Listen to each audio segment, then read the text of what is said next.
J.D. Vance just buried Adam Schiff's entire political legacy alive in hearing room 226, and he did it using nothing but a handwritten military notebook. Listen closely, because what happened in that room is going to echo through history. I want you to make up dirt on my political opponent. Those explosive words echoed right across the floor of the United States House of Representatives. The date? The 26th of September 2019. The presiding member of Congress looked dead at the cameras and firmly declared these were the verbatim words of the President of the United States. Spoiler alert. They weren't. That entire statement was a complete fabrication, meticulously invented by the congressman himself. He broadcast those fake lines to kick off the impeachment of a sitting commander-in-chief, and he deliberately left out one tiny detail. The quotation was entirely imaginary during that highly scrutinized moment.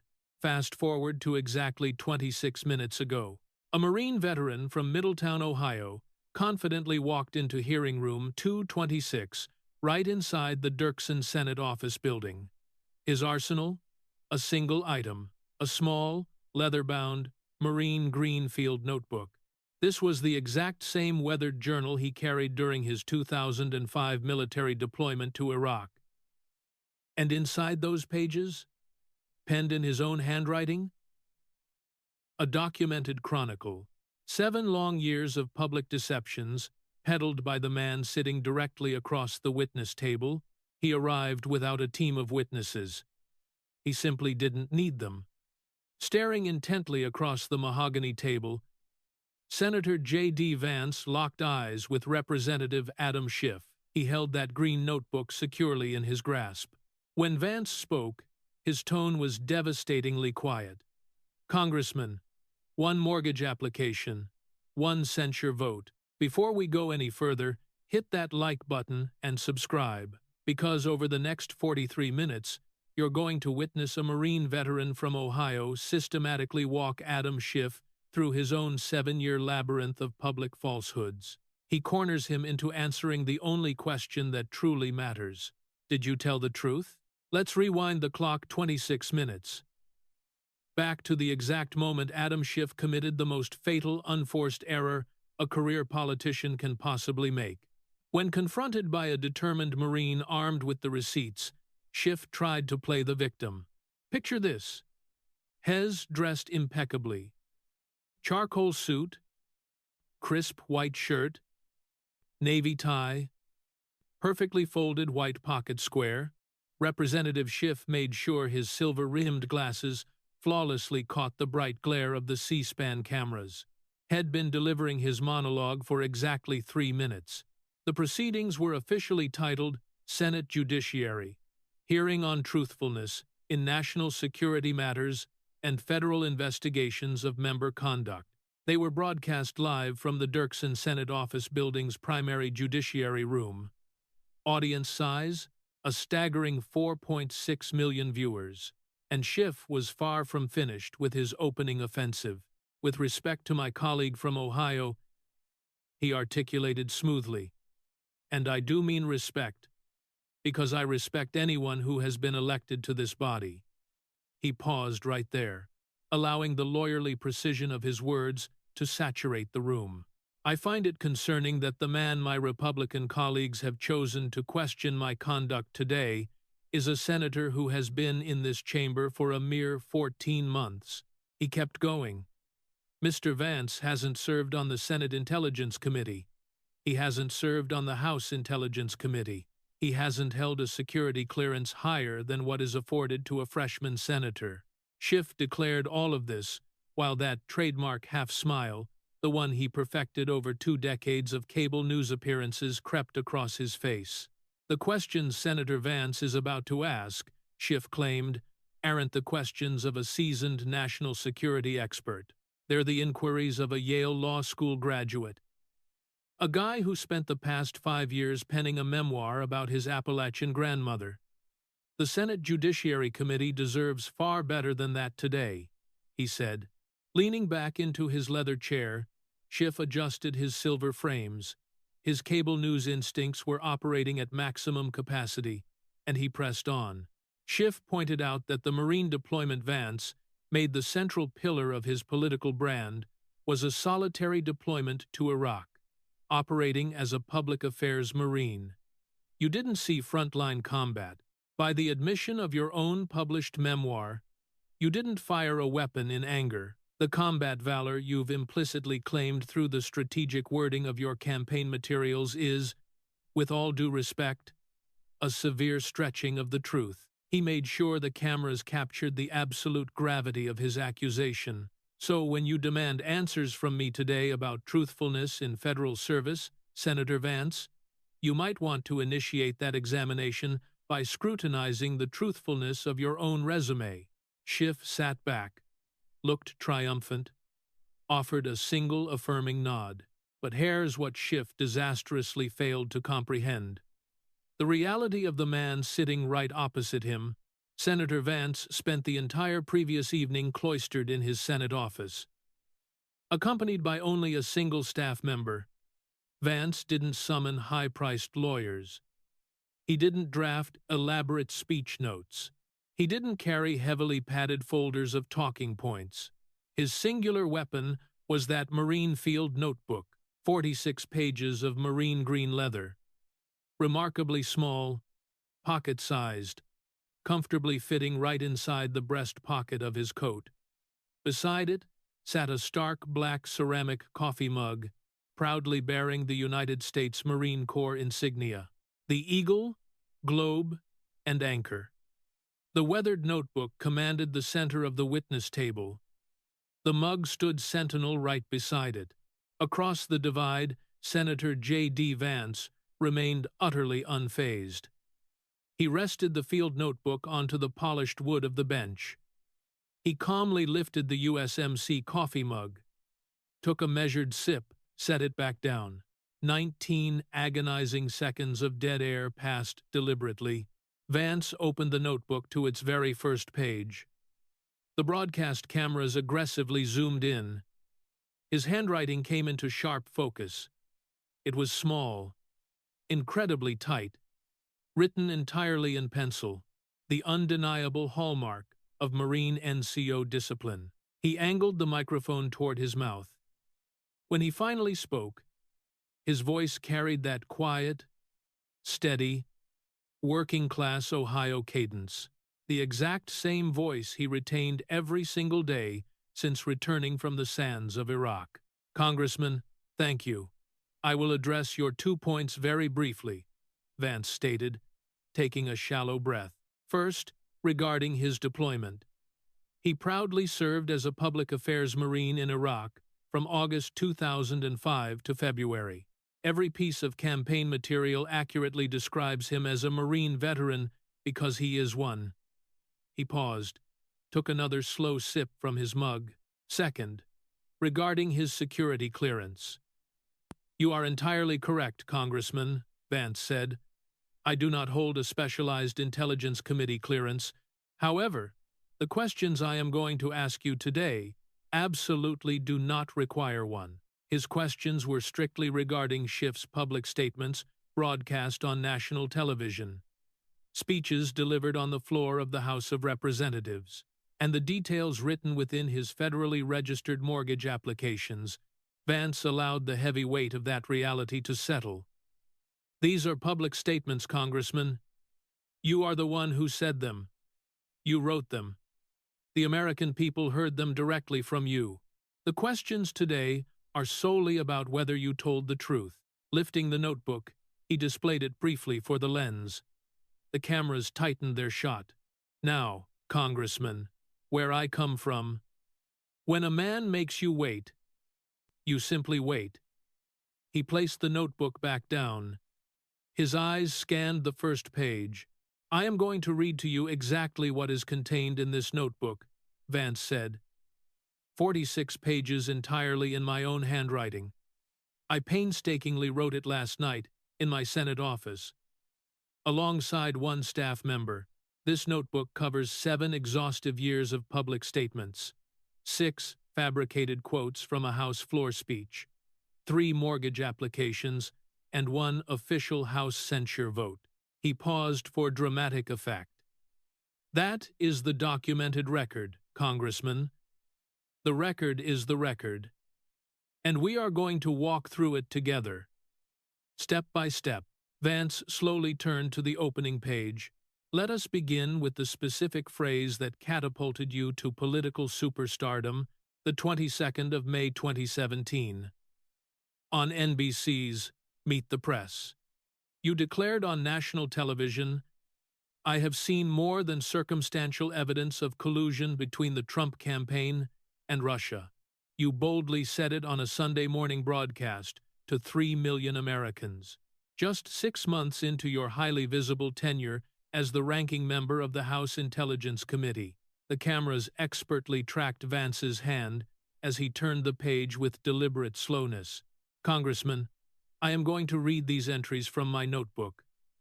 I will read them slowly, exactly the way I wrote them down last night, because the public record fundamentally matters.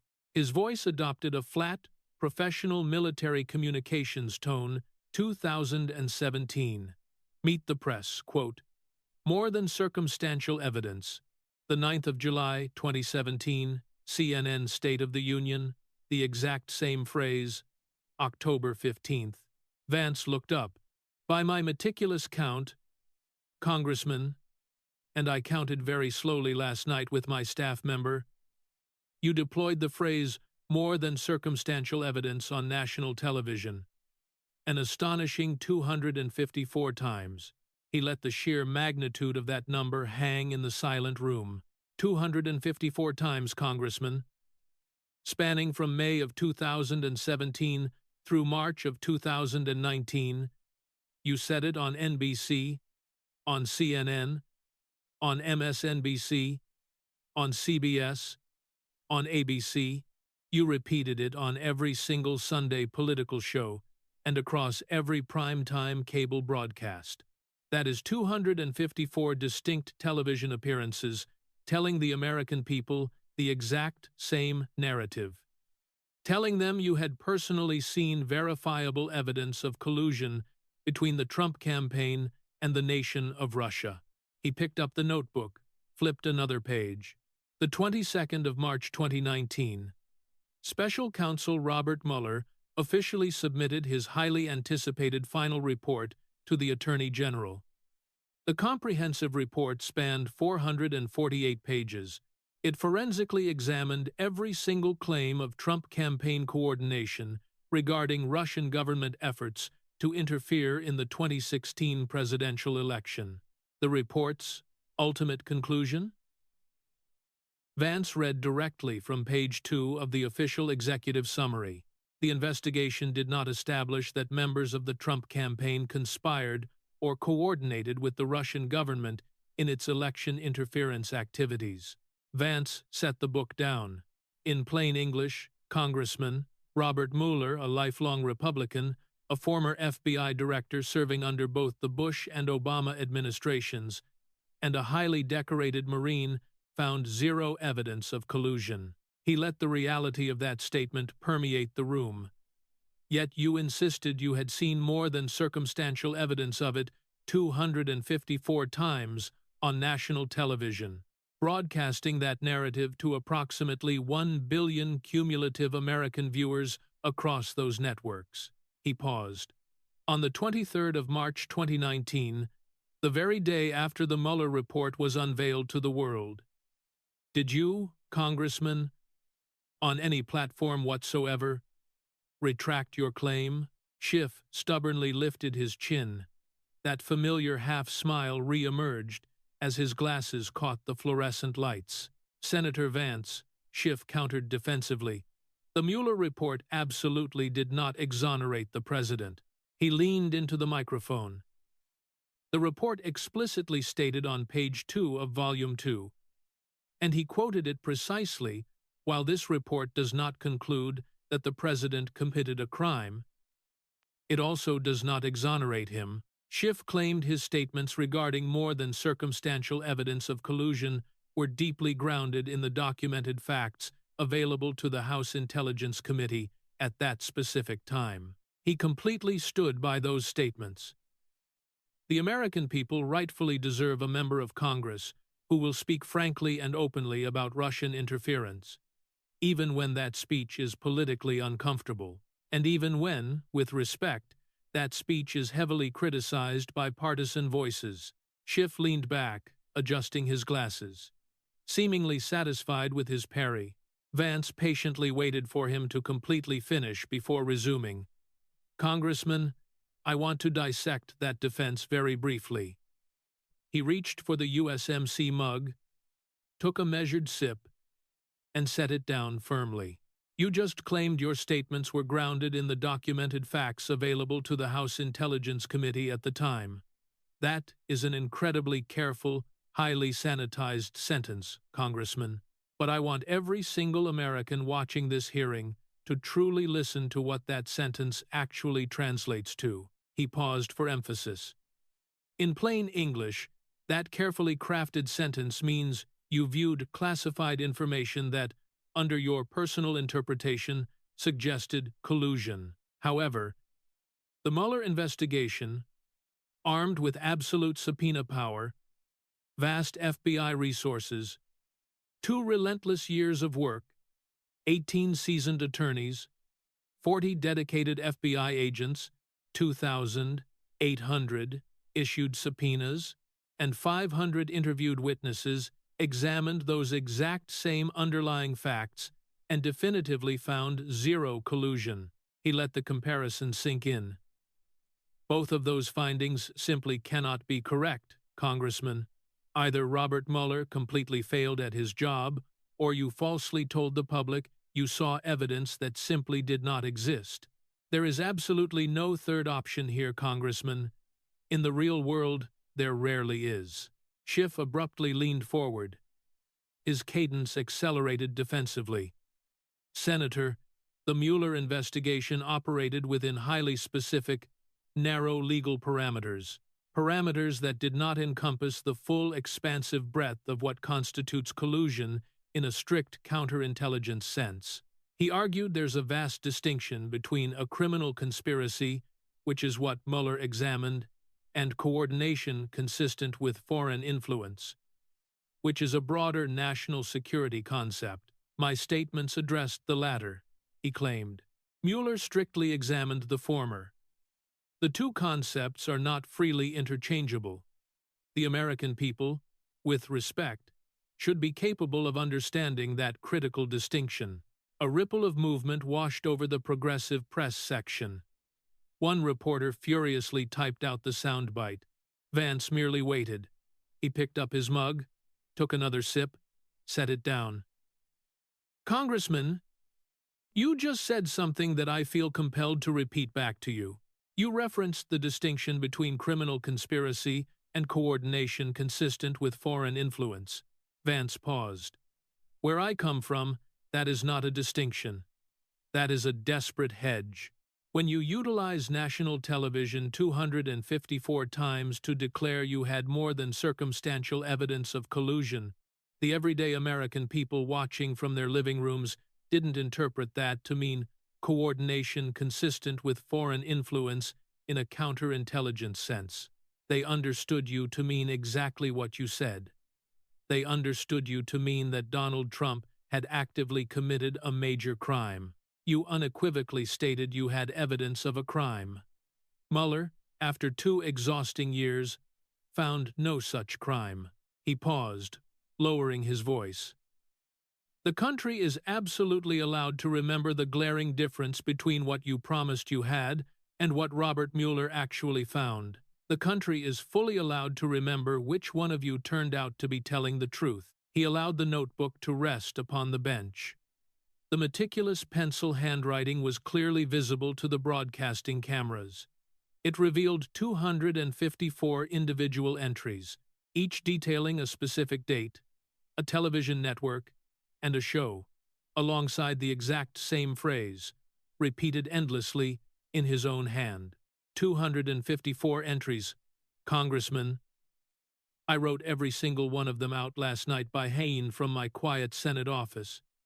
The shows are real. The phrase is the exact same phrase every single time, more than circumstantial evidence. More than circumstantial evidence. More than circumstantial evidence. 254 times, Congressman, Vance turned to the subsequent page, locking eyes with Schiff once more. My grandmother used to have a saying, Congressman, Mama. Back in Middletown, Ohio. She certainly didn't possess a prestigious Yale law degree, but she used to say, when a man confidently tells you he is sure of something, and the very next day it turns out he was completely wrong, you forgive him once. When he tells you the exact same lie the next day, you forgive him twice. But when he looks you in the eye and tells you the same thing for 2 straight years and never once apologizes, you stop calling him a congressman. You start calling him something else entirely. A heavy, suffocating silence blanketed the hearing room. Hit that like button if you've ever in your life witnessed a Marine veteran from Ohio weaponize his Appalachian grandmother's wisdom on a federal microphone. Drop a comment saying more than circumstantial if you vividly remember those 254 television hits. And make sure you subscribe, because the next incoming bombshell is entirely about a fabricated quote dramatically read on the floor of the House, detailing a phone call that absolutely never said what Adam Schiff claimed it said. Vance deliberately turned to the next page of his notebook. The cameras eagerly zoomed in, revealing a new section heading sketched in his unmistakable handwriting. Congressman. The 26th of September 2019, the House Intelligence Committee hearing. You officially opened the highly consequential hearing on the impeachment inquiry. In your prominent opening statement, you declared something specific. I am going to quote your exact words directly from the official transcript of that hearing. He read with agonizing slowness. The president said, I am going to say this only 7 times, so you better listen good. He paused. I want you to make up dirt on my political opponent. Lots of it. He paused once again. And by the way, do not call me again. I will call you when you have done what I asked. Setting the notebook down, Vance continued. You forcefully spoke those words, Congressman, on the floor of the House Intelligence Committee in your capacity as chairman, aggressively reading what you presented to the public to be an accurate transcript of President Trump's phone call with President Zelensky of Ukraine. He paused. Those words were absolutely not in the official transcript, Congressman. Not a single one of them. The actual transcript of that call had been fully declassified just the day prior. The American public had the ability to read it, but you chose to read fabricated quotes to them instead. He lifted the notebook once more. By my careful count, and I assure you, I counted slowly last night with my staff member reviewing the official transcript 6 separate times. Your opening statement contained 6 entirely fabricated quotes, 6 complete sentences you deceitfully presented as if they were the genuine words spoken by the President of the United States. 6 sentences that the President simply never uttered. He looked up, his gaze piercing. After Republicans sitting on the committee fiercely objected, you attempted to defend those fabricated quotes. You stated, and I am quoting you directly once again, it was in parody. Congressman, you stood there and read entirely fabricated quotes attributed to the President of the United States on the hallowed floor of the House Intelligence Committee while officially launching an impeachment inquiry. And when caught, you defended it as a comedic parody.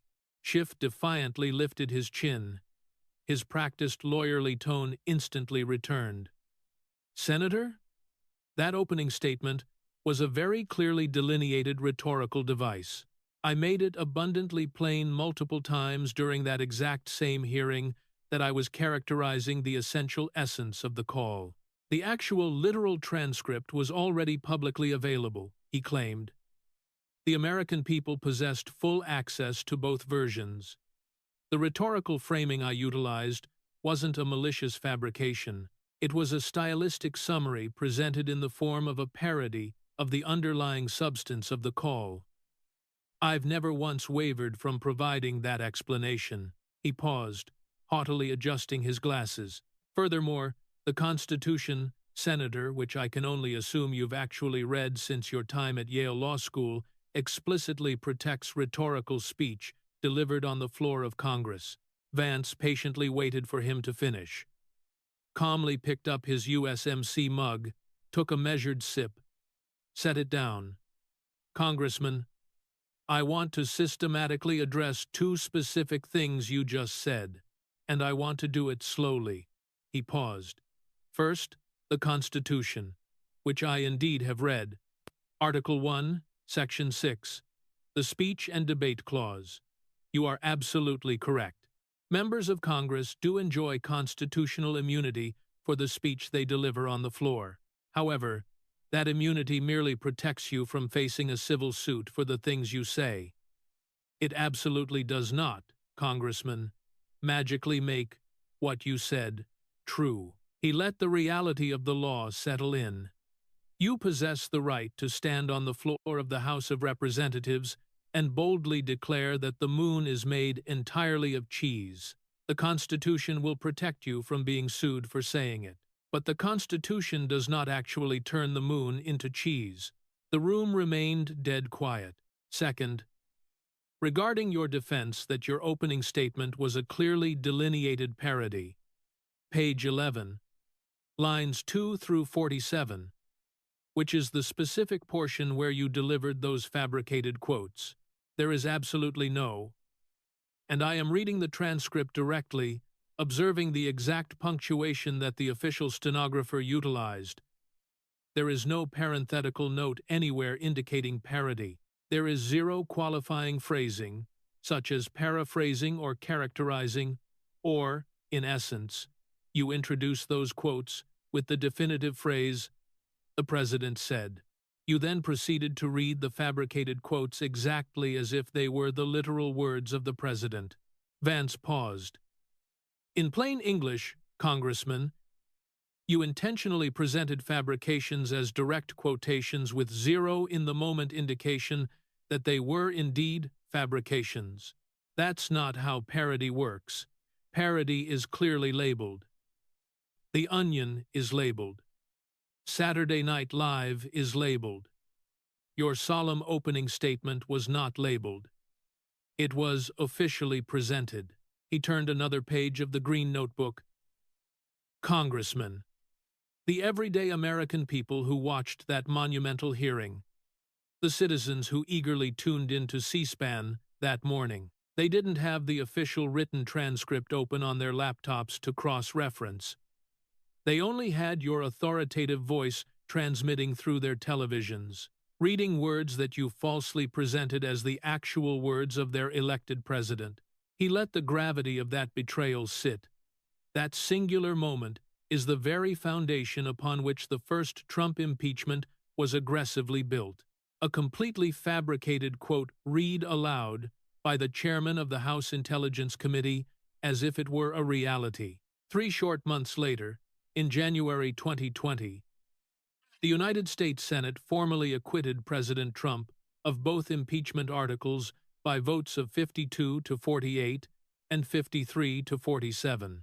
In plain English, you formally initiated the impeachment of a sitting president based entirely on words he never actually said, words that you completely made up, words that you weakly defended as parody only after you were caught. He turned the page once more. My grandmother used to say something else, Congressman. Mama, again, she used to say, when you are forced to call your own words a parody after the fact, it means you did not write them as a parody in the first place. You came up with the excuse afterward. The hearing room plunged into silence once again.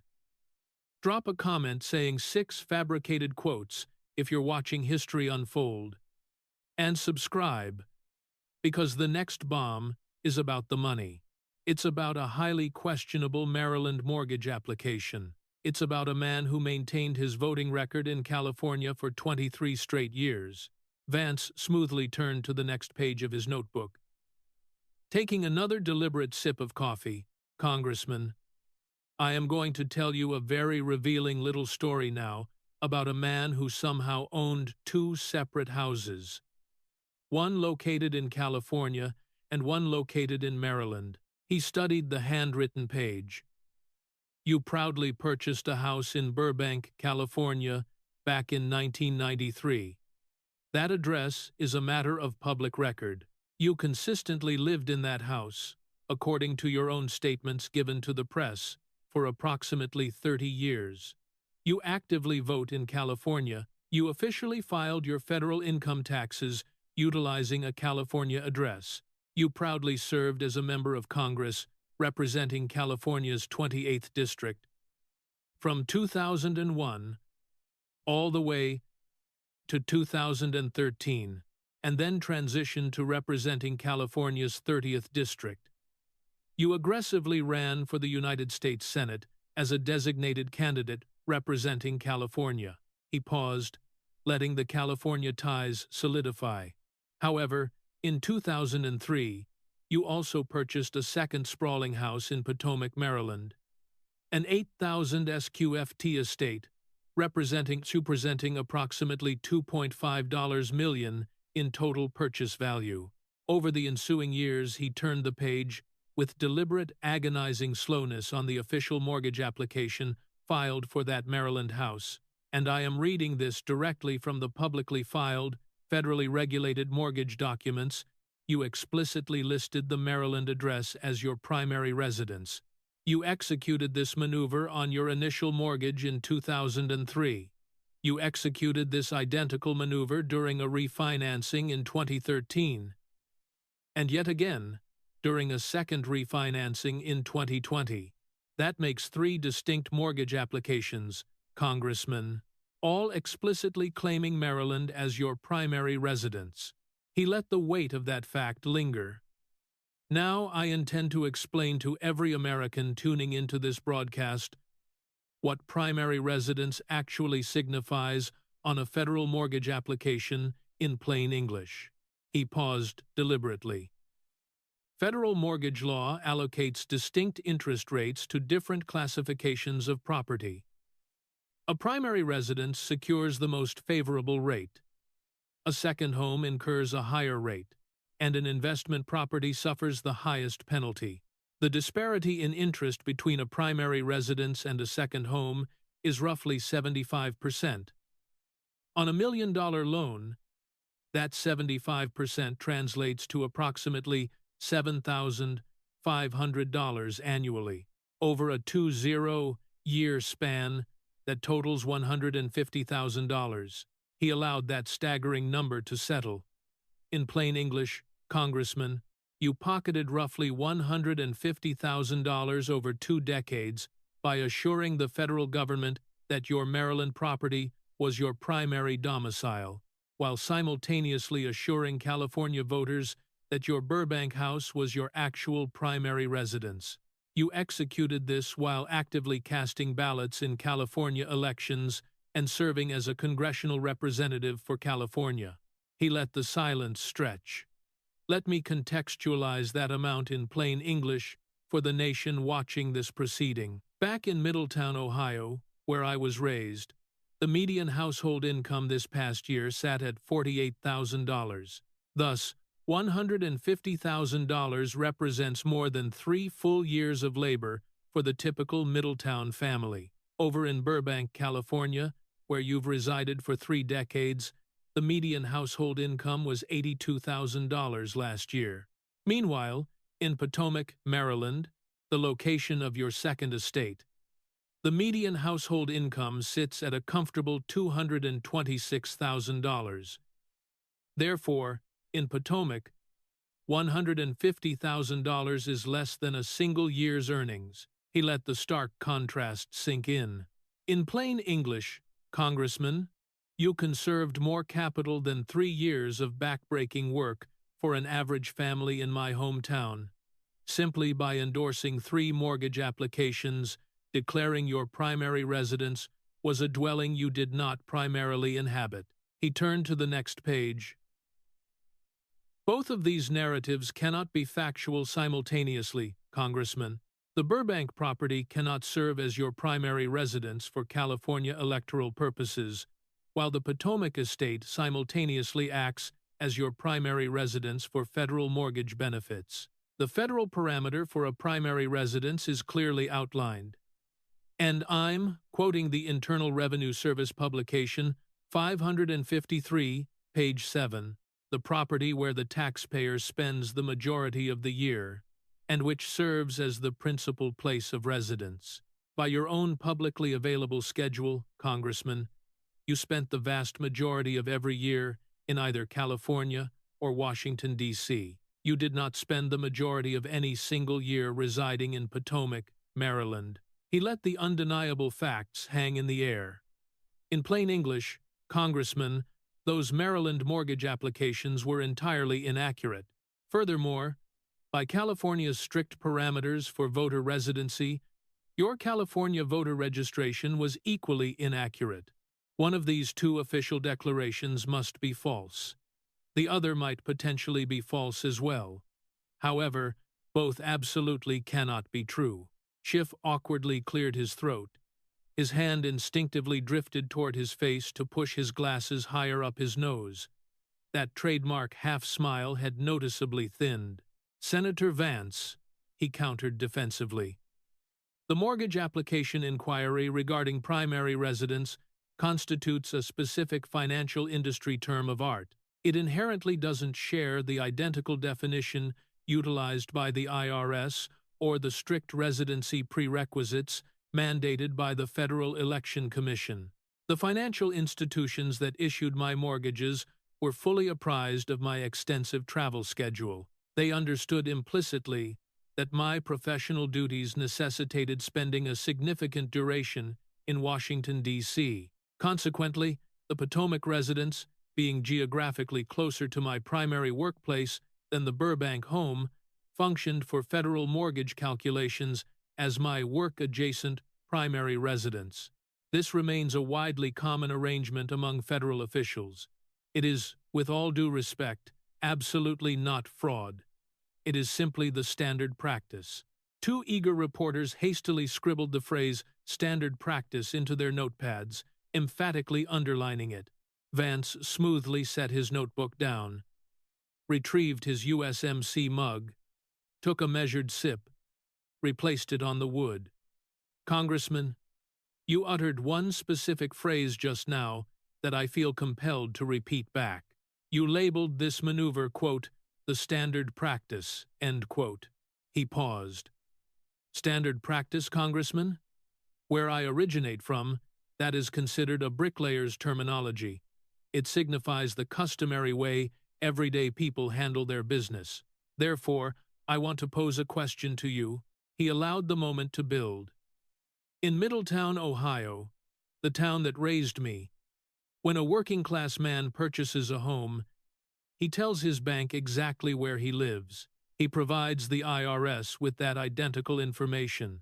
He tells his employer the exact same thing. He informs the county clerk of that very same address. It's the exact same address documented on every single form.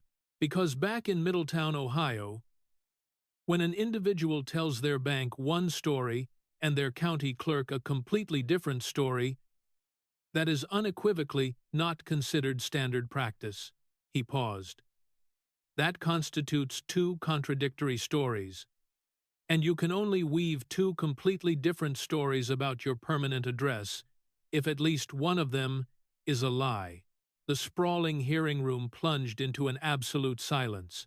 Now, the Federal Housing Finance Agency Inspector General, the entity responsible for overseeing federal mortgage fraud, formally referred your specific file to the Department of Justice back in May of 2024.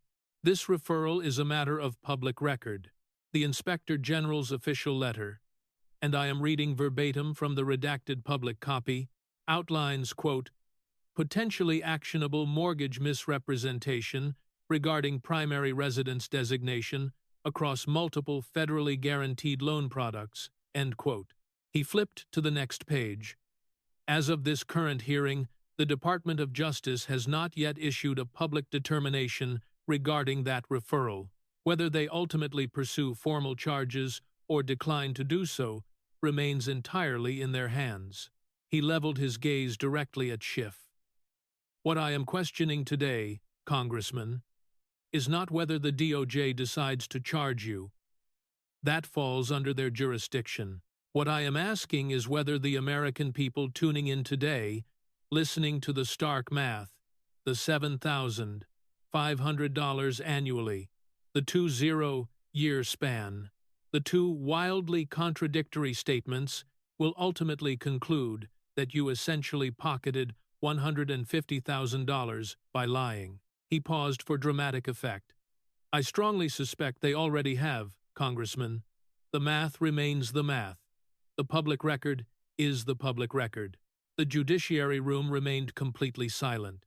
Drop a comment saying 150,000. If you have ever found yourself wondering how a sitting representative juggling 2 estates and 3 conflicting mortgage applications can audaciously label telling 2 different stories as standard practice, make sure to subscribe, because the impending bombshell revolves around the explosive 2023 moment that cemented Adam Schiff as the first congressional member in modern American history to be simultaneously stripped of his Intelligence Committee seat and formally censured by the House for actively deceiving the public about a federal investigation. Vance deliberately turned to the final section of his weathered notebook, took a calm sip from his USMC mug, set it down firmly. Congressman, let us examine 2 specific events occurring precisely 5 months apart, both directly involving your professional conduct on the House Intelligence Committee. I intend to walk through each incident methodically. He focused on the handwritten page. The 18th of January 2023. Speaker of the House, Kevin McCarthy, officially removed you from the House Permanent Select Committee on Intelligence. The Speaker's formal letter, quote, a pattern of misleading public statements regarding ongoing federal investigations, end quote. Second, quote, selective disclosure of classified information for political purposes, end quote. He let the severity of those charges sit. You hold the distinct dishonor of being the first member of Congress in modern American history to be ousted from the House Intelligence Committee for explicit cause, not due to a standard procedural shift, not because of a routine committee reorganization. It was for cause, specifically for fabricating lies, and specifically for leaking intelligence. He meticulously turned the page. 5 months subsequently, the 21st of June, 2023. House Resolution 12. The censure resolution formally introduced by Representative Anna Paulina Luna of Florida. This resolution contained, reading directly from his handwritten notes. The broadcast cameras tightly zoomed in on the page, rendering his precise handwriting fully visible. Finding 1. Quote, Representative Adam Schiff repeatedly told television audiences that he had seen evidence of collusion that had not been provided to other members of his committee. End quote. Finding 2. Quote, Representative Adam Schiff misled the American public about the contents of phone calls with the Ukrainian whistleblowers' representatives. End quote. Finding 3. Quote, Representative Adam Schiff fabricated direct quotations of President Donald J. Trump during the official opening of the impeachment inquiry, presenting these fabrications as actual transcripts. End quote. And finding 4. Quote, Representative Adam Schiff exhibited a pattern of conduct unbecoming of a member of the House of Representatives in his use of national security platforms to advance political narratives unsupported by classified evidence, end quote. Vance put the green notebook back down. That censure resolution successfully passed by a vote of 213 to 209. Congressman, you were forced to walk to the well of the House. You stood there completely alone. Your own political party, every single Democrat, voted no.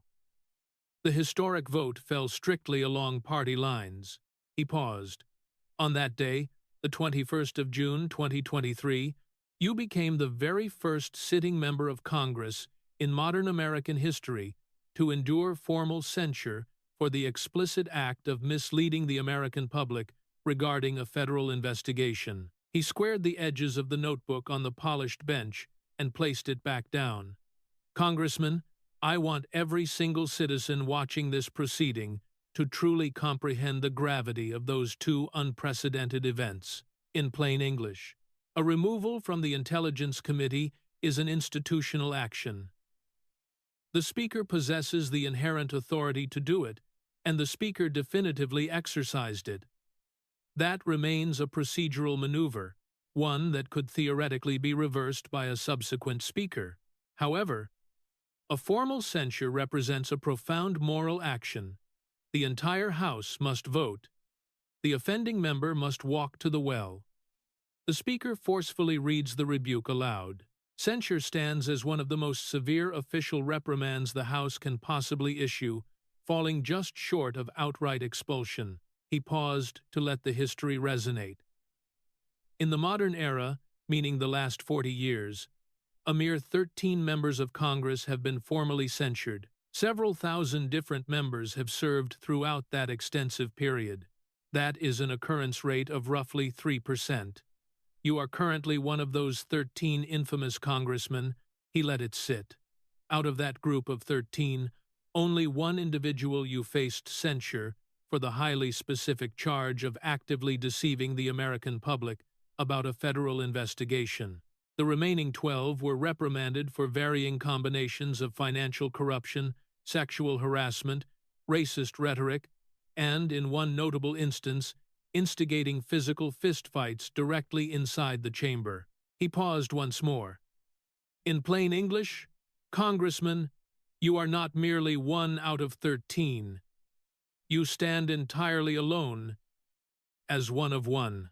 You possess the unique distinction of being the absolute only member of Congress in the modern era to suffer official institutional censure for the specific offense of lying about a federal investigation, all while actively serving as the chairman of the very committee tasked with overseeing it. That is the undeniable record, Congressman. The record is the record. Schiff aggressively lifted his chin. He hastily shoved his glasses further up his nose. That familiar, hyper-lawyerly voice re-emerged. The exact same cadence he had weaponized on cable television for 2 decades. Senator Vance, he stated sharply. The censure resolution passed in June, initiated by a freshman representative who has herself been the unfortunate subject of multiple ethics complaints, and it was voted upon strictly along partisan lines, without capturing a single Democratic vote in its favor. That censure merely represented the bitter culmination of an exhaustive 6-year campaign of partisan retaliation, aimed directly at my pivotal role in the impeachment of a president whom this body's Republican majority has steadfastly treated as completely untouchable since 2016.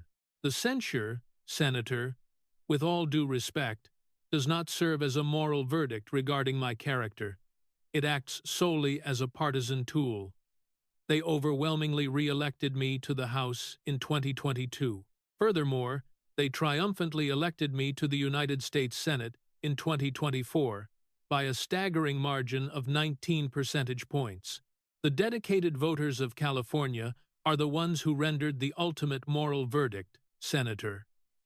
Those voters vehemently disagree with that partisan censure resolution. The voters remain sovereign, with respect. From the progressive press section, 3 distinct claps rang out. A television producer stationed in the rear abruptly stood up. Vance refused to interrupt. As the sparse applause dissipated, he calmly retrieved the field notebook, displayed it briefly, and set it back on the wood. Congressman, you just articulated something that I want to repeat directly back to you. You boldly stated that the voters are sovereign. He paused. You are entirely correct regarding that specific point. The voters act as the sovereign entity of California. They absolutely elected you to serve as California's representative in the United States Senate. However, the voters of California, congressmen, hold absolutely no sovereignty over the permanent institutional record of the House of Representatives. That censure definitively occurred. The full House cast their votes. The Speaker read it into the record. That permanent record exists. No amount of votes cast in California possesses the power to erase that specific page from the Congressional record. Permanently dated the 21st of June, 2023. He let the reality of history anchor itself. Furthermore, the voters of California, congressmen, according to your own specific framing, actively chose to re-elect you while possessing full knowledge of the Mueller investigations, actual findings, and full knowledge of your fabricated parody quotes. That remains their constitutional right. 12 million California voters collectively made that specific decision. The rest of the country fully accepts that outcome. He paused heavily. However, what the rest of the country absolutely does not accept, Congressman, what the nation watching this broadcast today has finally come to fully remember, is that the enduring institutional record of the United States House of Representatives, a permanent record, forged by members representing 43 different states through a binding vote that included representatives from both Republican and Democratic districts, that historical record permanently stands. It marked the very first time the House utilized that power for the specific charge of deceiving the public about a federal investigation in modern history. It was achieved by a binding vote of 213 to 209, with your own political party uniformly voting no strictly along party lines. The vote definitively happened. That page permanently exists. The record is unequivocally the record. Schiff's right hand involuntarily drifted upward toward his face. The trembling hand reached up, grasped his signature glasses, and pulled them away. The broadcast camera zoomed in tight. The silver-rimmed glasses rested insecurely in his right hand. He stared at them blankly for a fleeting moment. He attempted to move them back toward his face, but his hand visibly shook. He simply could not put them back on. He tried to maneuver the hand a second time, moving much slower. The glasses inched toward his face, but abruptly halted exactly 2 inches away. His hand froze there, trembling with a slight, undeniable vibration. It was a minor tremor, but the high-definition cameras captured every agonizing second. Defeated, he slowly lowered his hand. He placed the glasses down onto the wooden desk, directly in front of him. He just stared at them. 11 agonizing seconds evaporated. Over the course of 11 seconds, broadcast on live national television to an audience of 4.6 million shocked viewers, the iconic visual accessory that Adam Schiff had utilized as armor for 30 years of public life lay abandoned on the desk, removed from his grasp, absent from his face. His carefully curated political brand was visibly, irreparably shattered. He made no attempt to retrieve them. The unblinking cameras locked onto those silver-rimmed glasses, sitting there slightly askew. Vance methodically picked up his field notebook, held it for a brief moment, and set it down. Congressman, I have one final question. It requires a simple yes or no. He let the anticipation build. Across 7 exhaustive years of public statements, spanning 254 distinct television appearances, encompassing 6 entirely fabricated quotes delivered on the House floor, across 3 conflicting mortgage applications, did you tell the American people the truth? The massive hearing room felt entirely devoid of air. Schiff's abandoned glasses remained motionless on the desk. He refused to pick them up. The first second agonizingly passed. Then the second. The third. He desperately glanced toward his communications director in the wings. David O. was purposely looking away. The 4th second.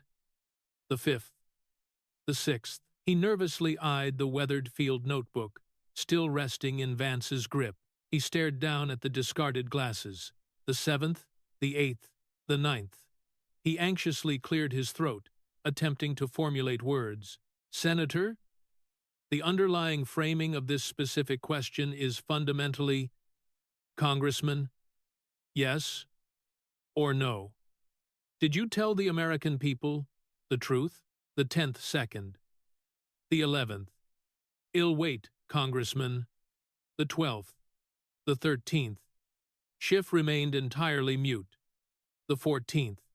Vance offered a single nod. He calmly picked up his field notebook and slid it deep into his coat pocket.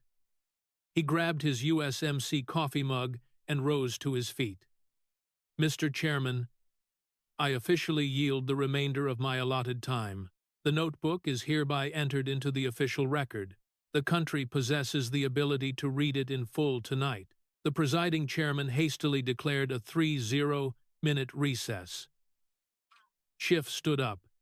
He left his glasses behind. He awkwardly gathered his scattered documents. He completely avoided looking at David O. He refused to look at Vance. He began walking toward the heavy side exit. Just as he reached the doorway, he paused and turned. The relentless cameras tracked his every move. Vance remained standing tall at the bench.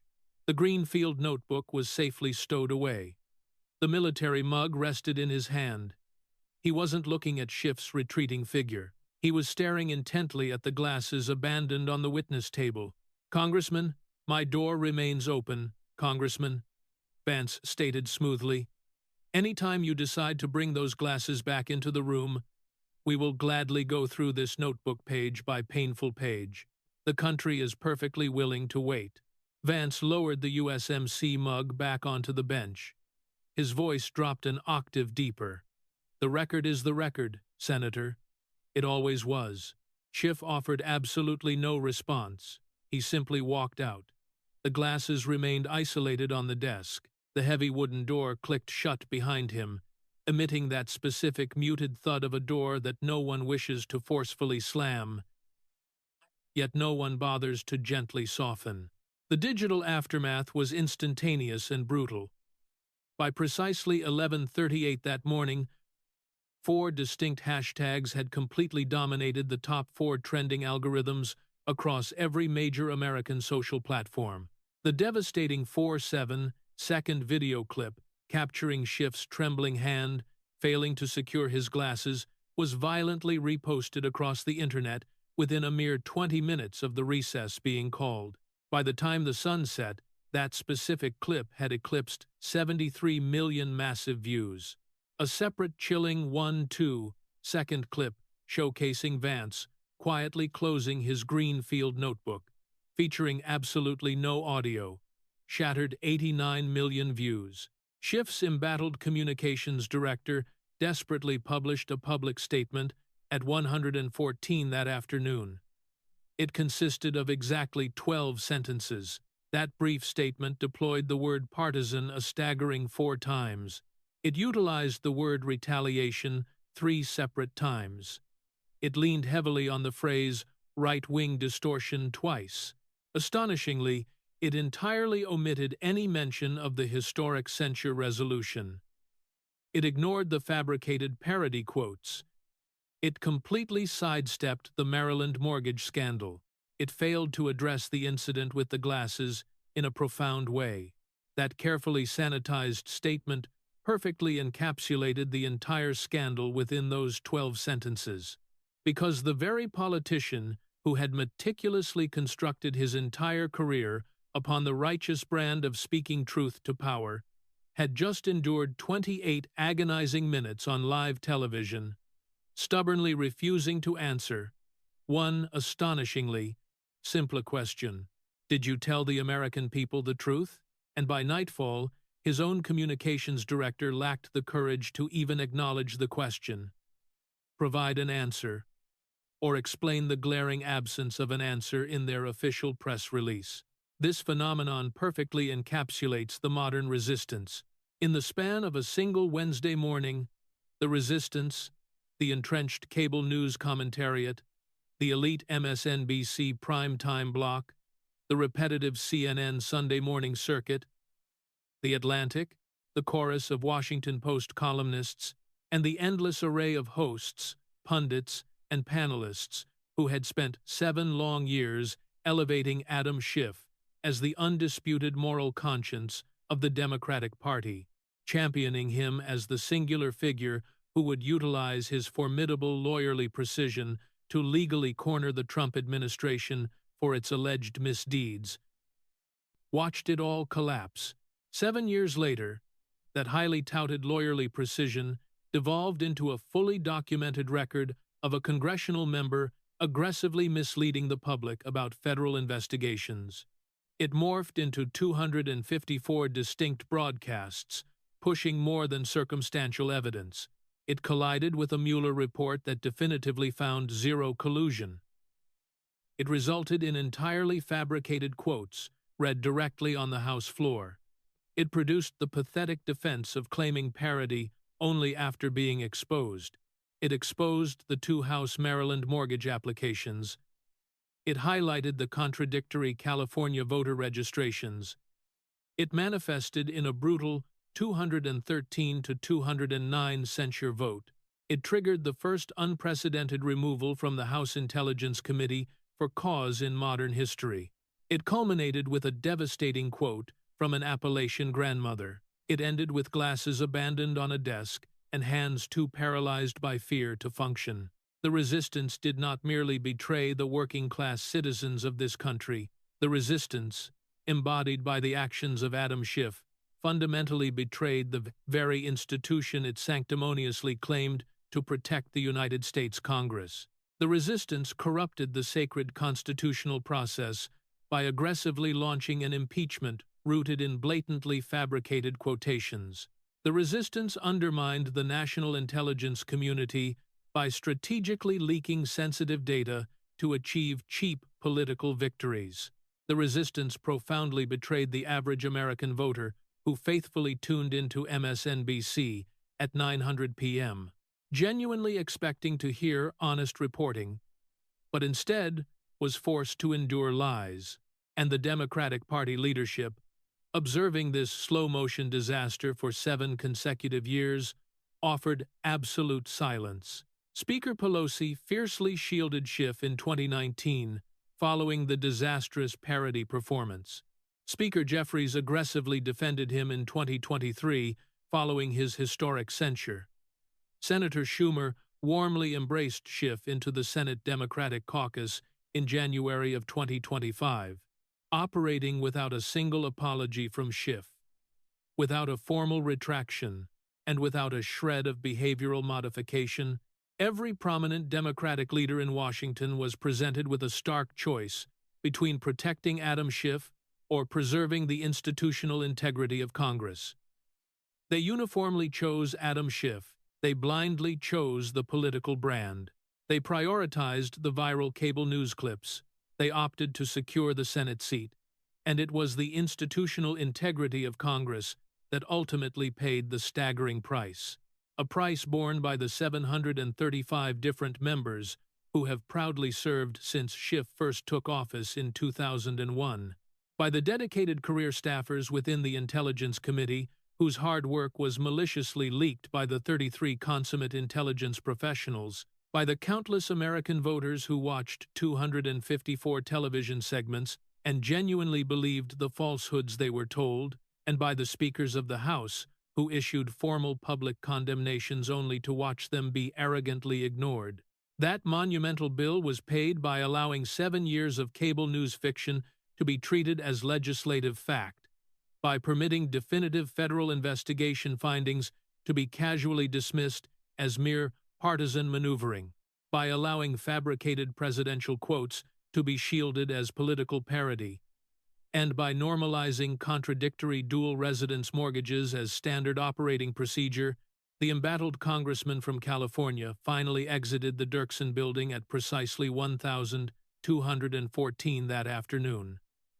His trademark glasses did not exit with him. They remained abandoned on the wooden witness table. The sleek black SUV idling at the curb had no instructions on where to transport him. After 23 awkward minutes of aimlessly circling the Capitol complex, the bewildered driver finally inquired, "Congressman, where to?" He offered no reply, because there was simply no answer left to give. There exists no highway in the United States of America today that can safely transport a sitting member of Congress home from a hearing where his own devastating 7-year record of public deception was meticulously read back to him, utilizing his own exact words, by a determined Marine veteran from Middletown, Ohio, drawing from a small notebook he had handwritten the prior evening inside hearing room 226 of the Dirksen Senate Office Building on a crisp Wednesday morning. The entire country finally read the unvarnished record. The nation absorbed the reality of 254 deceptive television appearances. The nation scrutinized the 6 fabricated impeachment quotes.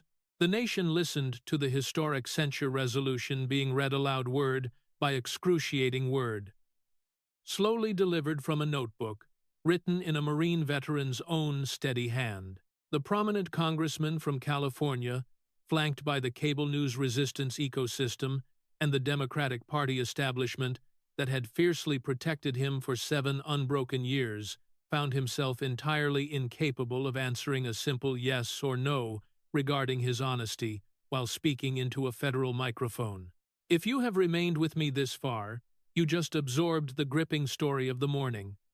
A Marine veteran, hailing from Middletown, Ohio, sat directly across from the most fiercely televised member of the House Intelligence Committee in modern American history, and flawlessly read his own 7 years of public deceptions right back into his face, utilizing a simple Marine field notebook filled with his own handwriting.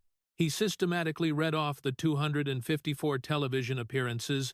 He listed the 6 fabricated quotes. He exposed the 3 mortgage applications. He read the damning censure resolution word by agonizing word. The congressman cowered, refusing to answer whether he had ever told the truth.